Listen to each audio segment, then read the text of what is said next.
സർവശക്തനും നിത്യനുമായ സർവേശ്വര, അങ്ങേ മഹത്വത്തിനും ശക്തിക്കും യോജിച്ചവണ്ണം അങ്ങയെ സ്നേഹിക്കത്തക്ക ഒരു ഹൃദയം ഏറ്റവും ദരിദ്രനായ ഈശോയുടെ മാത്രമാകുന്നുവല്ലോ. എൻ്റെ ഹൃദയം ഏറ്റവും ദരിദ്രവും ദുർബലവും സകല ദുർഗുണങ്ങളാലും നിറഞ്ഞതുമെന്ന് ഞാൻ സമ്മതിച്ചു പറയുന്നു.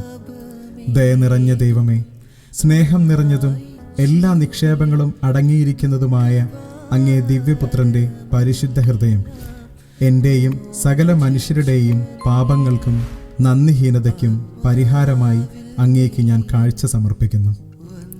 ഈശോ അങ്ങയെ സ്നേഹിച്ചതുപോലെയും വിശുദ്ധ കുർബാനയിൽ സദാ സ്വയം ബലിയായി അങ്ങേക്ക് സമർപ്പിച്ച് സ്നേഹിക്കുന്നത് പോലെയും ഞാൻ അങ്ങയെ സ്നേഹിപ്പാനും എൻ്റെ സന്തോഷം മുഴുവനും അങ്ങിൽ സമർപ്പിക്കാനും അനുഗ്രഹം നൽകിയരുളണമേ. ഈശോയുടെ ദിവ്യഹൃദയമേ, അങ്ങേക്കെതിരായി പാപം ചെയ്യുന്നതിനു മുന്നേ എന്നെ മരിപ്പിക്കണമേ.